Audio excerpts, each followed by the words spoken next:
बिस्मिल्लाहिर्रहमानिर्रहीम। आज हम बात कर रहे थे आईएमएफ पे डिपेंडेंसी की पाकिस्तान की। तो इसके लिए कम्प्रीहेंसिव एक मेरी रिसर्च है जिस पे हम बात कर रहे थे। हमने पार्ट 1 में आईएमएफ के रिलेटेड बताया सब कुछ। तो अब पार्ट 2 में हम बताना चाहेंगे कि कौन से फैक्टर्स हैं जो रिस्पॉन्सिबल हैं for Pakistan dependency on IMF, कि क्या क्या फैक्टर्स हैं जिसकी वजह से हमें डिपेंडेंट होना पड़ता है। पहली बात तो बैलेंस ऑफ पेमेंट क्राइसिस है। बैलेंस ऑफ पेमेंट क्राइसिस क्या है कि हमारा ट्रेड इक्विलिब्रियम नहीं है। हम इंपोर्ट बहुत ज़्यादा करते हैं, एक्सपोर्ट हमारी कम है।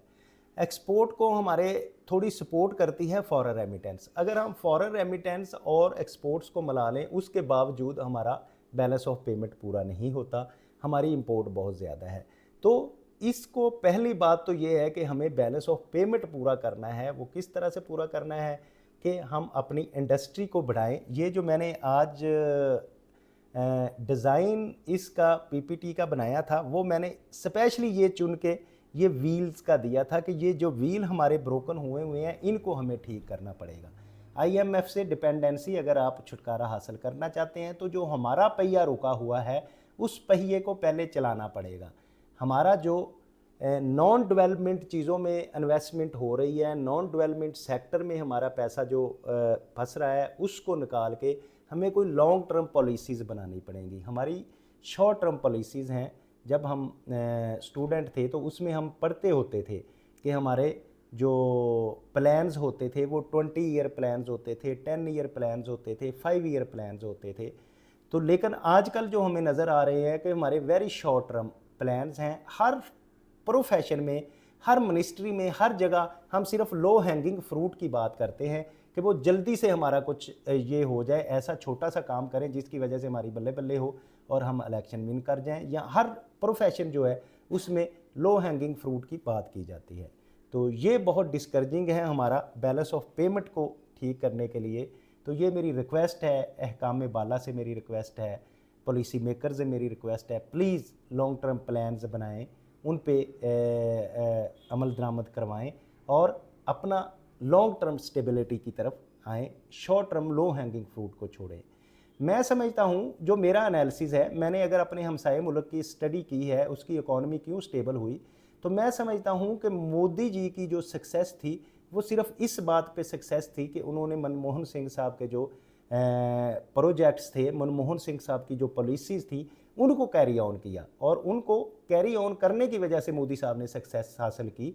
पॉलिसी सारी मनमोहन सिंह साहब की थी।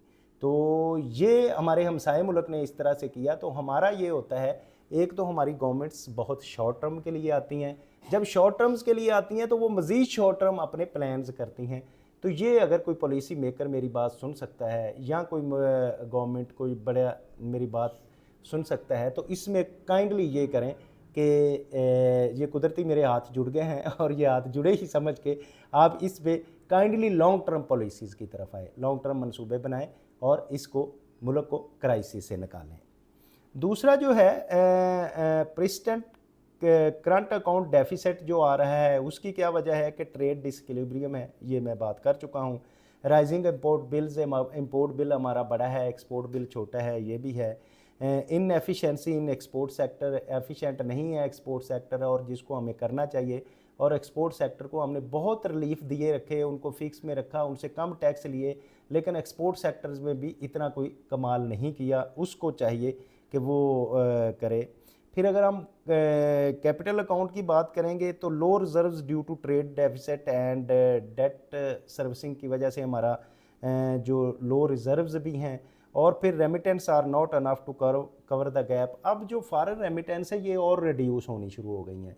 मेरा ख्याल है जो पहले रेमिटेंस हमें भेजते थे, जब से हमारे इनसिक्योरिटी मुल्क में आई, पॉलिटिकल इंस्टेबिलिटी आई, फिर उसके बाद प्रॉपर्टीज़ वगैरह पे क्राइसिस आया, तो बहुत सारे जो नॉन रेजिडेंट पर्सन थे जो हमारे ओवरसीज़ थे उन्होंने अपनी फैमिलीज़ बाहर शिफ्ट कर ली इनसिक्योरिटीज़ की वजह से, जिसकी वजह से अब वो लोगों को उधर ही अपना खिलाफ ला के और उधर ही वो चाह रहे हैं हम एजुकेशन दिलाएं और उधर ही उनके लिए वो अपना घर बना रहे हैं। क्योंकि इधर प्रॉपर्टी में लोग इन्वेस्ट करते थे, प्रॉपर्टी पे बहुत ज़्यादा टैक्सेस की वजह से उनका भी काम रुक गया ज़रा। क्योंकि ख़ुद वो इधर होते नहीं थे और अपना बिज़नेस कोई चला नहीं सकते थे, एक ये भी वजह हो सकती है। और फिर इनस्टेबिलिटी की वजह से बहुत सारे लोग जो हैं वो इधर से मूव आउट कर रहे हैं, वो शिफ्ट कर रहे हैं बाहर के कंट्रीज़ की वजह से। तो ये इसकी वजह से फॉरेन रेमिटेंस भी वो अनफ गैप को कवर नहीं कर पा रहा। तो दूसरा ये है कि पब्लिक डेट एंड बोरोइंग जो है, अगर उसकी हम बात करें तो जो ये भी एक रीज़न है कि टोटल डेट हमारा है डॉलर 223.86 बिलियन, जो कि 74.3% ऑफ टोटल जीडीपी के है। टोटल जीडीपी के इतना हमारा डेट है। एक्सटर्नल डेट जो है वो हमारा है 136.59 डॉलर, और राइज ऑफ 358% आफ्टर 2023। अब जब 2013 में सी पैक प्रोजेक्ट्स की वजह से हमारा ये डेट जो है वो 358% इसमें इंक्रीज़ आया है।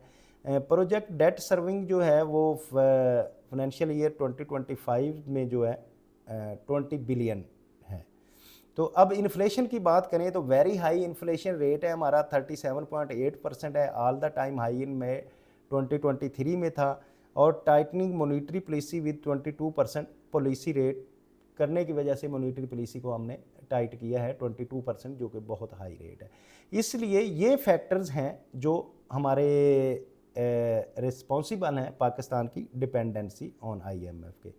उसके बाद हम अगर करें फिजिकल मैनेजमेंट में, हमारी जो फिजिकल मैनेजमेंट है उसमें क्या है, लिमिटेड रेवेन्यू जनरेशन। हमारा रेवेन्यू जनरेशन बहुत लिमिटेड है। उसमें क्या है, लो टैक्स बेस है एक बात, with the tax to GDP hovering around 9%, over जो ओनली जो है 9% हमारी टैक्स टू GDP रेशियो है, जो बहुत कम है। आगे फिर इन्फोर्समेंट एफिशिएंसीज है कि हमारा टैक्स जो है वो कलेक्शन का और फिर इन्फोर्समेंट का जो क्राइटेरिया है वो भी बहुत कम है, वो भी इतना अच्छी एफिशिएंट नहीं है। बहुत से कंट्रीज़ में 21, 22, 23% तक का हमारे जो नेबरिंग्स या हमारे ऐसे कंट्रीज़ हैं हमारी तरह के, उनका GDP टू GDP से रेशो है, लेकिन हमारी सिर्फ 9% है। टैक्स एक्सपेंडिचर जो ₹879.2 billion for financial year 2022 and 3 था, 54.15% of revenue and 4.6% of GDP। अब इसमें GDP का सिर्फ 4.6% था इन 22 एंड 23 में। अब अगली क्या बात है कि पुअरली मैनेज रिक्योरिंग एक्सपेंडिचर जो हमारे हैं उनको भी बड़ा पुअरली मैनेज किया जाता है कि circular debt of energy sector जो है वो सब्सिडीज़ देनी पड़ रही हैं, 667 बिलियन की सब्सिडीज़ देनी पड़ रही हैं। तो सर्कुलर डेट के लिए ये भी हमारा एक है।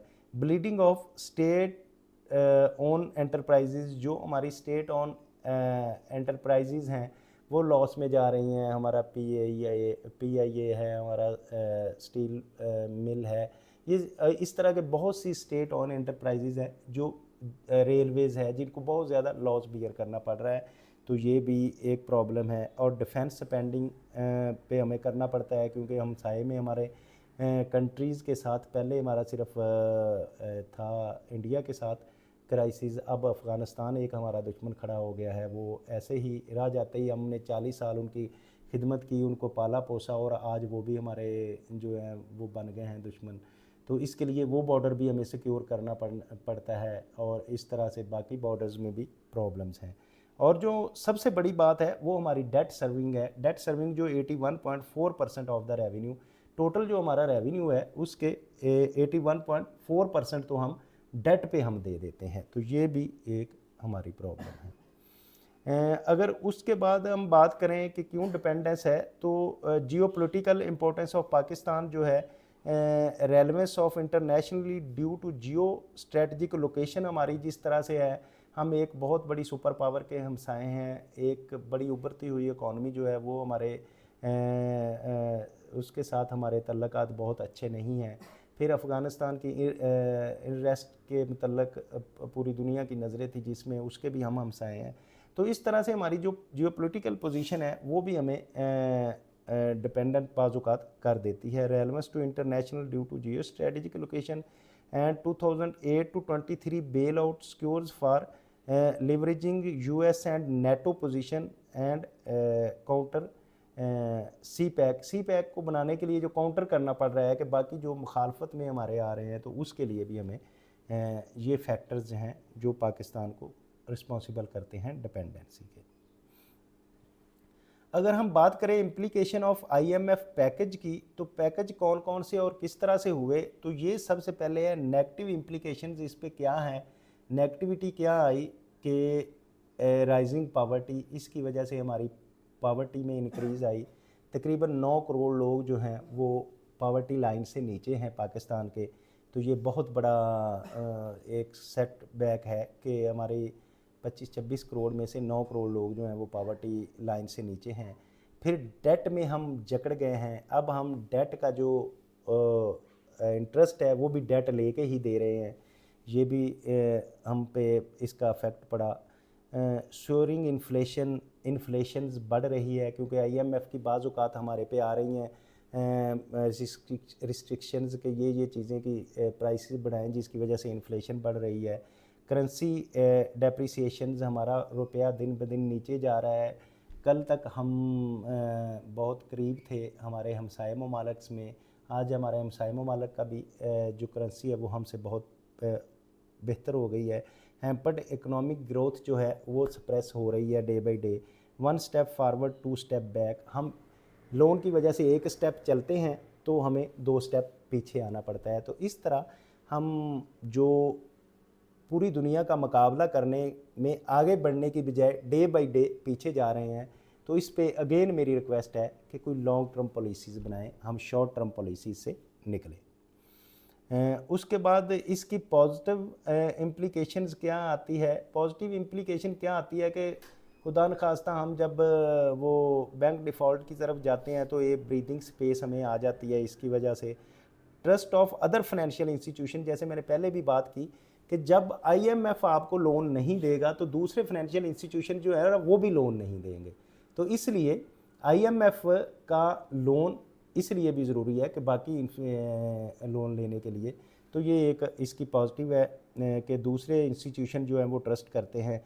Micro economic integrator give a positive outlook to initially, तो जब हमारे पास रिजर्व्स आ जाते हैं तो माइक्रो इकोनॉमिक जो है वो पॉजिटिव हो जाती है। और pushes for the structure reforms, तो हमारे जो स्ट्रक्चर है उसको रिफॉर्म्स करने के लिए हमारे पास पैसा आ जाता है। गो के उसको अब हम सीधे पैसे लगाते हैं या नहीं लगाते, लेकिन वो आ जाता है हमारे पास। अब हमारी नीड जो है आईएमएफ प्रोग्राम की, उसके रिलेटेड मैं बात करूंगा कि नीड क्या होती है और क्यों होती है।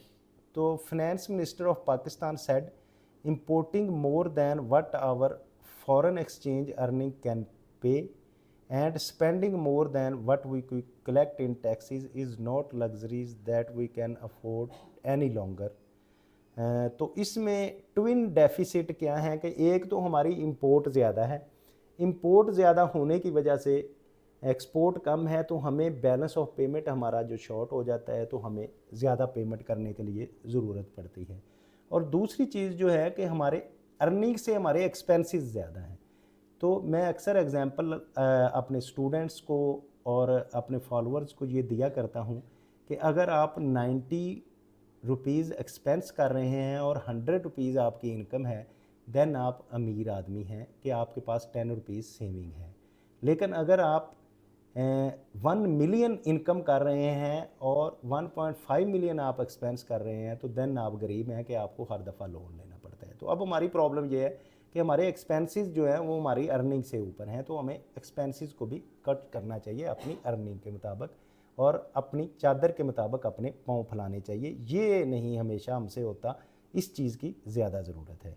तो ट्विन डेफिसिट्स हैं। माइक्रो इकोनॉमिक इंडिकेटर्स क्या हैं जी? हमारे बैलेंस ऑफ पेमेंट का जो डेफिसिट है 2.2 बिलियन डॉलर है। 2.2 बिलियन डॉलर हमारी पेमेंट जो बैलेंस है हमें ज़्यादा करनी पड़ती है डॉलर्स में। एक्सचेंज रिजर्व्स जो हैं हमारे ओनली 4 बिलियन डॉलर हैं। फिजिकल डेफिसिट जो हमारा है 2.7% ऑफ जीडीपी का 2.7% हमारा फिजिकल डेफिसिट है। और इन्फ्लेशन जो है तौबा तौबा 37.8% इन्फ्लेशन है, बहुत ज़्यादा है। डेट सर्विंग जो हमारी है 81.84% ऑफ रेवेन्यूज़, जितना हम रेवेन्यू कमाते हैं ऑलमोस्ट 81% उसका जो है वो रेवेन्यू का हम डेट सर्विसिंग में दे देते हैं, हम उसका जो इंटरेस्ट और लोन उसमें हमें देना पड़ता है। इंटरेस्ट पेमेंट जो है 55% ऑफ द रेवेन्यू का इंटरेस्ट पेमेंट है। तो जो SBA 23 dollar 3 billion for 9 month के लिए ये हमारी नीड प्रोग्राम की थी और इसमें हम अब चल रहा था। तो रिव्यू ऑफ SBA 2023 का क्या है, इसमें primary surplus of 1.8% of GDP is the first of 2024 में जो प्राइमरी सरप्लस था GDP का 1.8% था। Inflation on declining trend from 37.97 in May 23 to 11.6 in May 24 में जो है, शुक्र है कि ये हमारी इन्फ्लेशन जो है ये कम होके 11.76% पे चली गई। तो BPS ये जून 2024 की रिपोर्ट है। With policy rate kept eight 22% जो पॉलिसी रेट बहुत ज़्यादा था जिसको टाइटनिंग मॉनेटरी पॉलिसी के लिए किया था, and now reduce to 20.5%। Gross revenue at ₹8 billion है हमारा। Stabilization of energy sector circular debt जो है 2.6 ट्रिलियन, 2.5% ऑफ द GDP जो हमारा है वो इसमें चला जाता है सर्कुलर डेट में। By timely adjustment of power tariff and anti theft measures. State owned organization या एंटरप्राइजेज जो हैं वो reforms through government laws act and policy कर रहा है। Targeted Benazir income supports programme with increase in financing at ₹472 billion, 0.4% of GDP and 9.4 million enrolment. मैं समझता हूँ कि ये बेनज़ीर इनकम सपोर्ट प्रोग्राम यकीनन उन्होंने गवर्नमेंट ने अपनी तरफ से ये किया होगा कि ज़रूरतमंदों के लिए किया होगा, लेकिन मैं जहाँ तक समझता हूँ कि जो क्योंकि मेरा भी बैकग्राउंड एक विलेज से है, तो उसका जो नुमाइंदा होता है उधर वो अपने रिलेटिव्स में ये सारे पैसे बांट देता है। और फिर उसके अलावा अगर आप कभी जाएं, आप देखेंगे कि आप गुजर रहे हैं और स्कूलों के आगे लंबी लाइनें लगी हुई हैं कि उन्होंने किसी ने 2000 या 4000 या 5000 लेने के लिए सारा दिन लाइन में खड़े होते हैं और फिर लेके तो बाहर मियाँ जो है मोटरसाइकिल पे इंतज़ार कर रहा है, बीवी उधर लाइन में लगी हुई है। तो अब 2 बंदे रिज़र्व हो गए कि बेनज़ीर इनकम सपोर्ट प्रोग्राम का जो 2000 या 3000 या 5000 बनना है, 2 बंदों ने अपने सारे काम छोड़े और पूरा दिन उसमें लगा दिया। मैं समझता हूँ कि अगर वही अपने काम पे लगाए, इज्जत से कमाएं, अब हमने पूरे मुल्क को फ़कीर बना दिया है। तो ये भी मैं इससे भी डिसएग्री करता हूँ। मेरा ख्याल है कि इन लोगों को बजाय फ़कीर बनाने के कोई इंडस्ट्री लगाएं, जितना इसमें हमारा 0.4% GDP का है कि वो इंडस्ट्री स्पेसिफिक लेडीज़ के लिए हर विलेज में लगा दी जाए या यूनियन काउंसिल में लगा दी जाए या फिर उधर लगा दी जाए किसी करीबी कस्बे में, और उसमें वुमेन्स को हाई रेट दिया जाए कि सिर्फ वुमेन उसमें आ सकती हैं, एम्प्लॉयमेंट ले सकती हैं, और उनको आप 1.5% कर दें या 2 टाइम एक्स्ट्रा वेजेस दे दें ताकि वो काम करके और उससे पैसे कमाएं। ये जो अब बांग्लादेश में सारी वुमेन्स काम कर रही हैं, मलेशिया में वुमेन्स काम कर रही हैं, और हमारे में वुमेन्स को काम तो नहीं था, उनको लाइनों में लगा दिया कि आप फ़कीरी शुरू कर दो। तो इससे भी मेरा इख्तलाफ है, तो ये भी ज़रा थोड़ा सा बेहतर होना चाहिए। इसके बाद पोटेंशियल डिफ़ॉल्ट अवर्ट है और पॉजिटिव मैक्रो इकोनॉमिक इंडिकेटर्स जो हैं इस वजह से बेहतर होंगे। डाउनसाइड रिस्क क्या है, debt sustainability, crowding out the investment and low productivity due to consumption base होगी। Unable to capitalise on the stabilisation opted to EFF of $7 billion. Current IMF programme की अगर हम बात करें तो करंट IMF प्रोग्राम जो है aiming at stabilization and not growth, इसका मकसद जो है वो सिर्फ स्टेबलाइजेशन है कि स्टेबल करें, और ग्रोथ तो इसका मकसद नहीं है। Tax reforms BTB by including the retail के ब्रॉडनिंग ऑफ टैक्स बेस, कि टैक्स बेस को ब्रॉडनिंग की जाए किस में, कि रिटेल एक्सपोर्ट सेक्टर में एलिमिनेटिंग एग्जाम्पशन को एलिमिनेट किया जाए और एक्सपोर्ट्स को बढ़ाया जाए। Improving management of state owned enterprises, state own enterprises जो है उनकी मैनेजमेंट को बेहतर करके उनको प्रॉफिटेबल बनाया जाए, जो कि वो लॉस में जा रही हैं, ये भी है। And structure reforms and self sustainability in energy and public finance का वो स्ट्रक्चर रिफॉर्म की जाए ताकि वो पब्लिक फाइनेंस को बेहतर किया जाए।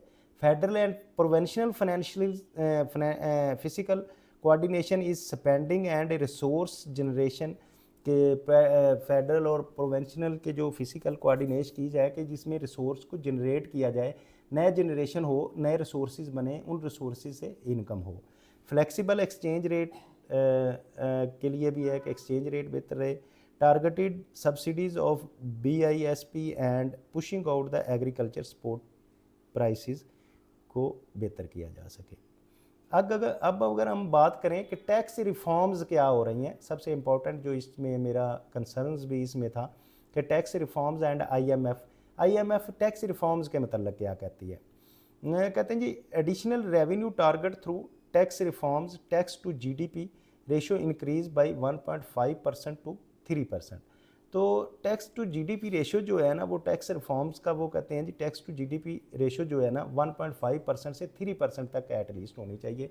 और मैं समझता हूँ कि ये कैपेसिटी है, हमारे कंट्री की कैपेसिटी है, ये करना कोई मुश्किल नहीं है अगर एफिशिएंट स्टाफ हो, करप्शन का ख़ात्मा हो, तो ये करना कोई मुश्किल बात नहीं है। IMF इनपुट इन बजट प्रोसेस, बजट के प्रोसेस में IMF का इनपुट होता है कि किन चीज़ों की एग्जाम्पशंस आपने ख़त्म करनी है, कहाँ रेवेन्यू आ सकता है, ये भी करता है। Broadening of tax base, broadening of tax base जो है DTO जो है revenue administration, revenue district tax office के ज़रिए रेवेन्यू एडमिनिस्ट्रेशन बेहतर की जाए।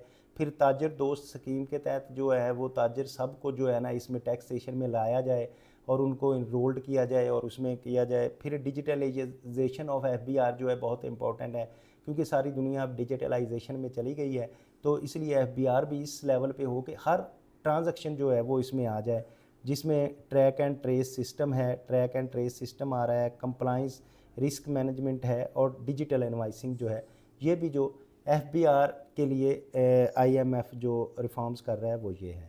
फिर उसके बाद FBR reforms in line with the international best practice, physical consolidation के बेस्ट प्रैक्टिस जो हैं वो क्या हैं, उसके मुताबिक जो दुनिया में हो रही है प्रैक्टिस, उसके मुताबिक जो है FBR की रिफॉर्म्स की जाएँ ताकि इसमें भी बेहतरी आ जाए। Commitment no tax amenities preferential tax exemptions through SROs without approval of national assemblies, national assembly के बगैर कोई भी चीज़ जो है एग्जाम्प्ट ना की जाए और ना ही किसी को अमेनिटीज़ दी जाए। Not to issue any supplementary grant ना कोई इशू की जाए। और इन्फोर्समेंट मेजर्स जो हैं, जो बहुत वीकनेस है ये इन्फोर्समेंट मेजर्स में, ये बेहतर होने चाहिए, इनको अगर बेहतर किया जाए तो बहुत अच्छा हो जाएगा। अच्छा, अगर हमने किस तरह से इससे निकला जा सकता है, IMF के चंगल से कैसे निकला जा सकता है, इसमें केस स्टडीज़ हैं और सक्सेसफुल IMF प्रोग्राम्स के, तो वो कौन कौन से हैं वो भी मैं बताता हूँ ताकि आपको ये भी अंदाज़ा हो सके कि हम पाकिस्तान भी इस तरह से निकल सकता है। एशियन फाइनेंशियल क्राइसिस 1997 में आया, तो एशियन टाइगर्स साउथ कोरिया जो है उसने $58 बिलियन जो है एशियन क्राइसिस की वजह से लिया loan. Financial and corporate sector reforms, tightening the physical and monetary policy and export development, उसके बाद उन्होंने की ये उन्होंने लोन लिया, लेकिन उन्होंने ये नहीं, वो मुसलसल उसका प्रोग्राम का हिस्सा नहीं रहे, उन्होंने अपना ये प्रोसेस किया और उसमें से निकल गए। फिर इंडिया की अगर बात करें तो 1991 के क्राइसिस में बैलेंस ऑफ पेमेंट क्राइसिस आया, फिजिकल डेफिसिट और लो एक्सचेंज रिजर्व्स की वजह से $2.2 बिलियन इंडिया ने भी लिया। तो liberalisation, deregulating industries and foreign investment की वजह से the decision taken out to loan from IMF can only be जज as successful if the economy is stronger in 10 year then it is today. तो वो इंडिया ने भी बहुत progress की, उसको यूज़ किया, उसको प्रोडक्टिव यूज़ करने के बाद उसमें से वो निकल आए। तो अब हमारे लिए चैलेंजेस क्या है, तो ये मैंने जो साउथ कोरिया और उसकी इंडिया की मिसाल इसलिए दी है कि वो भी हमारे एशियन ही है और वो क्राइसिस से निकल आए लोन लेने के बाद, हम मज़ीद फंसते जा रहे हैं। तो इसके लिए वो पॉलिसीज़ की जो मैं बार बार जिक्र करता हूँ तो अब चैलेंजेस क्या हैं हमारे लिए? चैलेंजेस जो हैं फॉर फ्लेड कंडीशनैलिटीज़ जो क्या हैं, no one size fit policy not localisations, जो इसकी पॉलिसीज़ हैं वो लोकलाइज नहीं होती, इस तरह से होता है। कंडीशनैलिटीज़ नॉट प्रो ग्रोथ, के ग्रोथ के रिलेटेड जो है हमारी जो पॉलिसीज़ हैं वो ग्रोथ नहीं उसमें आ रही। Economic surveillance was compromised, alternate budget 2023 was presented on the behalf of ने। तो अब हमें ज़ाहिर है कि जब हम डिपेंडेंट होंगे और डिपेंडेंसी की वजह से हमें जो सारे लोन्स हैं वो आईएमएफ से लेने पड़ेंगे। Heavy taxation budget 40% increase in revenue, कि ज़ाहिर है बजट पे वो हमें कहते हैं कि ज़्यादा लाएं, क्योंकि हम मकरूज़ है ना। आप किसी से कर्जा बार बार मांगेंगे तो वो तो आपको करेगा। ऐसे ही है, अगर आप इंस्टीट्यूशन कोई इंडस्ट्री भी है, जो इकोनॉमी के स्टूडेंट हैं, फाइनेंस के स्टूडेंट हैं, वो समझते होंगे कि जब आप किसी इंस्टीट्यूशन से कोई इंडस्ट्री भी लोन लेती है बार बार, तो वो जैसे जैसे लीवरेज बढ़ती जाती है तो वो इंस्टीट्यूट जो है उस पर पाबंदियाँ लगाता जाता है कि आप ये करो, इस तरह के एम्प्लाई रखो, इतने एम्प्लाई कम करो। इसमें उसकी वो डायरेक्टर बोर्ड में शामिल होते हैं, वो डिसीजन करते हैं। इसी तरह ये है कि आईएमएफ हमारा डिसीजन कर रहा है, इसमें मैं नहीं समझता कि आईएमएफ का कसूर है, कि आईएमएफ तो एक अदारा है, वो जब लोन दे रहा है तो उसमें अपनी कंडीशंस वो तो उन्होंने करनी है, लेकिन जो लोन ले रहे हैं और वो शर्तें मान रहे हैं उनको चाहिए कि वो ग्रोथ करें, लॉन्ग टर्म पॉलिसीज़ बनाएं और इससे निकले। फिर hit the vulnerable section of societies, ज़ाहिर है कि वो फिर आपकी सोसाइटी के लिए जो एक्सेप्टेबल चीज़ें नहीं हैं उनको भी वो आईएमएफ कहता है कि ये करो। Floating exchange rate depreciation for currency and increasing in the cost of debt serving, तो जिसकी वजह से हमारा करेंसी जो है, करेंसी जब और फ्लोट करती है, हमारी करेंसी जो है इसमें से गिरती है, तो अब करेंसी गिरने की वजह से क्या होगा, हमारा और ज़्यादा लोन्स जो है वो, क्योंकि डॉलर्स में हमने पे करने हैं तो वो लोन्स की वैल्यू भी बढ़ती जाएगी। Trade liberalization increases the trade deficit by reducing the tariff of import, तो जब आईएमएफ की बात हम मानेंगे तो वो कहेगा कि जी टैरिफ कम करो। अब जैसे ट्रंप साहब ने अभी मेरा एक इस पे टैरिफ के, ट्रंप्स के टैरिफ हैं उस पर भी एक लेक्चर है जिसमें मैंने बताया है कि वो कहता है जी हमें बिलियंस ऑफ बिलियंस का नुकसान हो रहा है। तो अब हम जब लिबरलाइजेशन करते हैं तो हम टैरिफ नहीं लगा सकते, तो ज़ाहिर है हमें भी बिलियंस ऑफ बिलियंस का लॉस होता है। Crucial aggregate demand for tight physical policy called the austerity of measures cut and development of expenditure, ज़ाहिर है वो हमें जो है development, non development expenditure cut के, डेवलपमेंट एक्सपेंडिचर कट के वो कहते हैं, तो हमें मानना पड़ता है। फ्लेड यूटिलाइजेशन ऑफ लोन जो है वो क्या है, spending tiled towards non productive sectors consumption base, तो उसको हम क्या करते हैं कि हम उसको प्रोडक्टिव सेक्टर में लगाने की बजाय, ग्रोथ की बजाय कि उससे कुछ हम कमा के आइंदा से उससे बचे, हम उनको कंज्यूम कर देते हैं। फिर cash transfer to the poor without capacity buildings को हम कैश ट्रांसफ़र, वही जो बेनजीन इनकम सपोर्ट प्रोग्राम की बात मैंने की कि पुअर्स को आप कैश दे देते हैं बजाय इसके कि उनको कुछ सेटअप करके दें जिस पे वो काम करें और आगे कमाएं, ये भी हमारा चाहते हैं। Non investment in the technological infrastructure, technological infrastructure में भी हम नहीं करते, हम बजाय उसके कि उसको हम टेक्नोलॉजी ये जो मैंने बना के दी है कि ये जो पहिया चलाने के लिए ज़रूरी है, जो गरारी चलानी है, ये गरारी को चलाएंगे तो हम इस आईएमएफ प्रोग्राम से निकलेंगे, वो नहीं हम कर रहे।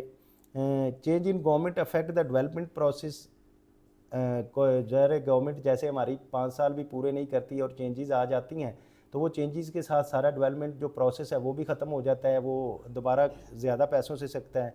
Structure reforms mean changing behaviours, तो जो बिहेवियर्स के साथ स्ट्रक्चर रिफॉर्म्स जो हैं वो भी नहीं हो रही। तो फ्लॉड पॉलिसी क्या है, lack of consistency and continuity of the policies, ज़ाहिर है पॉलिसीज़ की कंटिन्यूसी नहीं रहती, पॉलिटिकल स्टेबिलिटी नहीं है हमारे, पॉलिटिकल ये चेंज आती है तो पिछली पॉलिसीज़ ख़त्म हो जाती हैं, अगली आ जाती हैं, ओनरशिप कोई नहीं लेता। तो यही मेरी रिक्वेस्ट है कि लॉन्ग टर्म पॉलिसीज़ जो हैं वो होनी चाहिए। ये सारी जो मेरी रिसर्च है उसमें जो अब कंक्लूजन है, कंक्लूजन में अगर आएँ तो मैं बता सकता हूँ आपको, temporary respite of the micro economic indicators by loan injections made Pakistan permanent patient of IMF, कि हमने परमानेंट पेशेंट जो है IMF का हम बन गए हैं, क्योंकि हम टेम्परेरी जो चीज़ें लोन लेते हैं उसको हम कंजम्पशन कर लेते हैं, उसका यूज़ कहीं नहीं करते, उससे प्रोडक्टिव काम नहीं करते, उससे ग्रोथ नहीं करते। शॉर्ट टर्म पॉलिसीज़ हैं हमारी, इसी वजह से हम परमानेंट पेशेंट हैं। Pakistan dependency on IMF is due to the government inability to address the structural problem of the twin deficit। तो क्यों है डिपेंडेंसी IMF पे कि गवर्नमेंट इस काबिल नहीं है, नाअहल हुक्मरान है कि जो हमारे ट्विन आ रहे हैं डेफिसिट बैलेंस ऑफ पेमेंट का और एक्सपेंसेस का, उनको हम ख़त्म नहीं कर पा रहे। Improvement in the micro performance after every reforms was temporary and reserves due to the cut of development spending, increase in debt serving and trade disequilibrium। तो जो हमारे पास लोन आता है शॉर्ट टर्म, हम जो माइक्रो इकोनॉमिक स्टेबिलिटी लाते हैं उसकी वजह से हमारा लॉस होता जा रहा है, क्या कि हमारी डेवलपमेंट एक्सपेंडिंग जो है वो उनको हम कट करते हैं, डेट सर्विंग इंक्रीज़ होती हैं और ट्रेड डिसइक्विलिब्रियम हो रहा है। Suffering of the public through austerity measures leading to the inflation and poverty in making IMF reforms unpopular and without political ownership। तो हमारी डे बाई डे जो पावर्टी बढ़ती जा रही है, जो दिन ब दिन गुर्बत की लकीर से अवाम नीचे आती जा रही है, और इसकी ओनरशिप भी कोई पार्टी नहीं ले रही, क्योंकि कोई इसको ओन ही नहीं कर सका रहा। Dependency syndromes to meet debt obligation is vicious cycle resolving in the stagflations। तो ज़ाहिर है हम एक विशियस साइकिल में फंसे हुए हैं और उसी में चल रहे हैं। Without no sustainable growth in the site, ineffectiveness of the loan reviving economic growth can be attributed partially to conditionalities of IMF। ज़ाहिर है कि हमारी इनफेक्टिवनेस में यूज़ होता है, हम इसमें डे बाई डे लोन लेके हम मज़ीद गरीब से गरीब तर होते जा रहे हैं। Partly to flawed utilization of money and partly to inability pursuing a home grown policies for the government. तो वही पॉलिसीज़ जब तक आपकी अच्छी नहीं होंगी आप उसमें सर्वाइव नहीं कर सकते। ले जी, अब आते हैं रिकमेंडेशन की तरफ। अब ये मेरी रिकमेंडेशन है, उम्मीद है कि अच्छी होंगी। इनको अगर हम इस पे अमल कर लिया जाए तो मैं बहुत उम्मीद है कि हम इस साइकिल से निकल सकते हैं। तो ये है मेरी रिकमेंडेशन। तो रिकमेंडेशन में ये stabilization in short term and growth in long term. Recommendation में पहला जो है stabilization in short term and growth in long term. Physical policy क्या है? Physical consolidation with the focus on the provincial revenue generation. पहली बात जो है तो ये है कि हम फेडरेशन से हट के अपने जो प्रोविंसेस हैं, प्रोविंसेस को भी रेवेन्यू जनरेशन में लाएं कि प्रोविंसेस जितनी एक्सपेंसेस करते हैं वो अपने खर्चे खुद पूरे करें। जो फेडरेशन IMF से लोन ले लेके प्रोविंसेस के एक्सपेंस पूरे कर रही है, अगर ऐसा होता रहेगा तो हम कभी भी इस सर्कल से नहीं निकल सकते। पहली बात है प्रोविंसेस अपनी इनकम खुद कमाएं, जिससे अपने खर्चे खुद करें, और फेडरेशन जो है वो अपनी इनकम से लोन उतारे और फिर उसके बाद नए लोन ला ले। पहली बात जो ये है। Increase tax to GDP ratio, जो हमारी 9.5% टैक्स टू GDP रेशो है, इसको 13% करना पड़ेगा। जब तक हम 13% तक नहीं जाते तो हमारा ये सर्कल से हम बाहर नहीं निकल सकते। तो इन नेक्स्ट 3 ईयर इसकी प्लानिंग इस तरह से होनी चाहिए कि टैक्स टू GDP रेशो जो है वो 13% चाहे, ensure primary surplus of 1 to 2%। Elimination of tax expenditure air subsidy in phase manner. तो फेज़ वाइज हम जो सब्सिडीज़ दे रहे हैं इसके मुख्तलिफ़ चीज़ों पे सब्सिडीज़ और एग्जाम्पशंस जो हैं उनको ख़त्म किया जाए। Broadening tax base through the vertical and horizontal approach. Vertical और हॉरिजेंटल अप्रोच को यूज़ करते हुए सारी जो ब्रॉडनिंग करें टैक्स बेस की। और उसके बाद bring out a tax net sector utilizing market base intelligence data. तो अब टैक्स का नेट जो है इसमें मार्केट का डाटा यूज़ करते हुए मैक्सिमम लोगों को टैक्स नेट में लाएं, ताकि कुछ लोगों पे बर्डन जो पड़ता जा रहा है उससे हट के सारे लोग जब आएंगे तो उसमें टैक्स नेट बढ़ेगा तो हमारा रेवेन्यू जनरेशन जो बढ़ जाएगी, और फिर हम एक्सपेंडिचर को भी कम करेंगे, रेवेन्यू जनरेशन को भी बढ़ाएंगे, तो हमारा एक डेफिसिट तो इस तरह से कम हो जाएगा। Administrative reforms at until level of the footprint at district and tehsil level. District और तहसील लेवल जो DTO डिस्ट्रिक्ट टैक्स ऑफिस हैं या डिस्ट्रिक्ट और तहसील लेवल तक एडमिनिस्ट्रेशन होनी चाहिए ताकि सबसे रेवेन्यू इकट्ठा किया जा सके। उसके बाद जो वीक इन्फोर्समेंट है उसको बेहतर करने के लिए इन्फोर्समेंट मेजर किए जाएँ विद कैपेसिटी बिल्डिंग। कैपेसिटी भी बेहतर हो, एनवायरमेंट जो इनएफिशिएंट लोगों को हटा के एफिशिएंट लोगों को लाया जाए, करप्ट लोगों को हटा के जो ईमानदार लोगों को लाया जाए और इन्फोर्समेंट बेहतर की जाए। डॉक्यूमेंटेशन थ्रू डिजिटलाइजेशन जिस पे काम हो रहा है और मज़ीद डिजिटलाइजेशन होनी चाहिए ताकि कहीं लूप होल होने की वजह ही ना हो। Pursuant management of expenses reduction in current expenditure, ये बार बार एक deficit revenue to expenditure deficit कम करने के लिए जब हम रेवेन्यू बढ़ाएंगे तो एक्सपेंडिचर को भी कम करेंगे, तो जो दो ट्विन डेफिसिट है उसमें एक डेफिसिट हमारा कम हो जाएगा। देन उसके बाद अगर हम GDP expansion is difficult given a national economy is grown at around 2% with poor sectors performance, तो हमारी जो 2% सिर्फ GDP है इसको बेहतर किया जा सकता है। Debt management, rescheduling of loan, concessional loan with in a limit of FRDL act 2015, तो हम रीशेड्यूल इस तरह से कंसेशनल लोन लें कि इनको आहिस्ता आहिस्ता इससे जान छुड़ाया जाए। ट्रेड पॉलिसी जो हमारी है उसमें हम क्या कर सकते हैं, reduce the trade imbalance reduce करें कि जो तो ज़रूरी चीज़ें हैं वो इंपोर्ट करें, जो फजूल चीज़ें हैं बाज़ औक़ात हमारे वो कहते हैं जी वो अमीर लोग अपने कुत्तों की खुराक के लिए, बिल्लियों की खुराक के लिए हमारे पास जो आ रहा है एक्स्ट्रा टी का बर्डन है, जो फ़ज़ाने सेहत के लिए चीज़ें अच्छी नहीं हैं।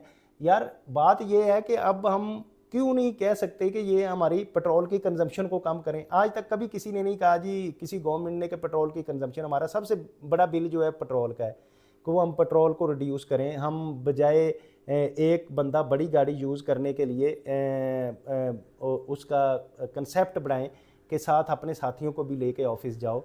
फिर जो एक कन्वाए हमारे जा रहे होते हैं, ये पॉलिटिशियंस के जो कन्वाए 20-20 40-40 गाड़ियाँ जा रही होती हैं, उनको क्यों नहीं कम करते? कम करके हमारा जो मेजर डेफिसिट है बैलेंस ऑफ पेमेंट का जो ट्रेड का है, जो हम पेट्रोलियम की प्रोडक्ट ले रहते हैं, तो उनसे क्यों नहीं हम जान छड़वाते और फिर हम अदर रिसोर्सेज की तरफ क्यों नहीं जा रहे? तो इसको कम किया जाए। इम्प्लीमेंटेशन ऑफ STPF 2024 और value added export productive diversification, जो वैल्यू एडेड एक्सपोर्ट जो है वो की जाए कि छोटी एक्सपोर्ट करने बजाय हम क्या करते हैं, हम एक्सपोर्ट कर देते हैं जी, चावल एक्सपोर्ट कर देते हैं, हम बेसिक चीज़ें जो हैं वो एक्सपोर्ट कर देते हैं, तो हम क्यों नहीं उसको वैल्यू ऐड करके बेहतरीन चीज़ें बना के, जो महंगी चीज़ें बना के वो क्यों नहीं एक्सपोर्ट करते? और हम क्या करते हैं जी, हम अपने हज़ारों ट्रक आलू और चावल के भेज के एक लैंड क्रूज़र ले लेते हैं, उस लैंड क्रूज़र में पेट्रोल डाल के और हम महंगा करते हैं। तो इस चीज़ को भी हमें पॉलिसीज़ इस तरह की होनी चाहिए कि बैलेंस ऑफ पेमेंट को करने के लिए। तो टैरिफ रियलाइजेशन क्या है? Remove of anti export biases and tools of trade. तो टैरिफ्स जो है हमें जो कर रही है IMF का प्रेशर होता है कि आपने फ्री ट्रेड करनी है, लेकिन जो ट्रेड हमें नुकसान दे रही है, ये एक लैंड क्रूज़र आके हमारे मुल्क का क्या फ़ायदा करेगी? हम क्यों नहीं इस पर पाबंदी ला के कहते कि हम अपने मुल्क की गाड़ी को यूज़ करेंगे, लो एफिशिएंसी वाली, लो पेट्रोल कंजम्पशन वाली गाड़ी को यूज़ करेंगे। तो ये इस तरह के होने चाहिए। Limited import to essential items, import की मैंने पहले ही बात कर ली, जो एसेंशियल आइटम है सिर्फ उनको ही करें कि जो ऐसी बहुत ज़रूरी मशीनरी है, अदरवाइज़ अपनी खुद क्यों नहीं हम टेक्निक से, हमारे लोग अगर जैसे देखें कि हमारा ब्रेन ड्रेन हो रहा है, हमारे लोग बाहर की कंपनियों में जाके वो काम करते हैं और उन चीज़ों को हम इंपोर्ट करते हैं, तो वो क्यों हम मुल्क में ऐसा एनवायरनमेंट नहीं पैदा करते कि हम इनको ऐसी चीज़ें दें, इनके लिए ऐसा करें कि ये हमारे मुल्क में खुद रोज़गार मिले और यही हमारा ब्रेन जो है इधर काम करे। अब होता क्या है कि जिसको तो बाहर का मौका मिला वो चला गया, जो ब्रेन है कामयाब लोग हैं, जो ज़्यादा कामयाब हैं वो तो बाहर चले जाते हैं और जिनको मौका नहीं मिलता वो मुल्क के लिए सब कर रहे हैं। तो अब हम ऐसा क्यों नहीं एनवायरनमेंट पैदा करते कि जो हमारा ब्रेन है वो ड्रेन ना हो, वो इधर ही काम करें और अच्छी प्रोडक्ट हम हर चीज़ से लें। तो इसी तरह monetary exchange and rate policy का क्या है? Policy rate should be decrease gradually in the stimulate the investment of market base ER with limited intervention of SBP। Energy sectors के जो स्टेट ऑन एंटरप्राइजेज जो हैं उनका क्या है, उसमें यह है कि restructuring of state owned enterprises specially discoms. अब डिस्को पे हम इतना पैसा खर्च कर रहे हैं, इन पे इतनी जो बेल आउट दे रहे हैं और फिर उनके ट्रिलियंस में जो एक्सपेंस हो रहे हैं उसको क्यों नहीं हम रिस्ट्रक्चर करके प्रॉफिटेबल बनाते। Privatization programme 2029 should be finalize कि जो स्टेट ऑन एंटरप्राइजेज जो लॉस में जा रही हैं उनको प्राइवेटाइज करें। Increase operational capacity of CMUs and reduce CD। Timely adjustment of tariff, progressive tariff for low income. तो एडजस्टमेंट टैरिफ को जो है वो प्रोग्रेसिव होना चाहिए कि लो इनकम के लिए कम और ज़्यादा के लिए ज़्यादा होना चाहिए। एंटी थेफ्ट मेजर्स जो हैं इनके भी अपनाने चाहिए। एंड जो इसके बिजली के बिल जो हैं उनमें चोरी जो हो रही है, जो सेक्टर, अब ये तो वापडा को पता चल जाता होगा कि इस एरिया में इतनी टोटल हमने सप्लाई की और इतने इसके कलेक्शन हुआ, तो अब फिर वो क्यों उस एरिया को क्यों नहीं कंट्रोल कर सकते, इसलिए इसकी चोरी भी रोकनी चाहिए। Expanding renewable energy capacities, renewable energies, और फिर ये जैसे हम आजकल यूज़ कर रहे हैं सोलर एनर्जी, इसको ज़्यादा से ज़्यादा यूज़ करें अपने लिए। एंड सोशल सेफ्टी नेट के protection of vulnerable by targeting subsidies along with the transparency capacity building and initiatives. तो जो अगर आप सब्सिडीज़ वगैरह दे रहे हैं तो उनका भी चेक करें कि क्या वो प्रॉपर लोगों को जा रही हैं या नहीं जा रही, तो उसका भी ख्याल रखना चाहिए। तो ये है मेरे रेफरेंसेस जो अपनी रिसर्च के लिए मैंने रेफरेंस यूज़ किए थे, वो भी सारे इसमें दिए गए हैं। और उम्मीद है कि आप बहुत अच्छी तरह इस टॉपिक को समझ गए होंगे।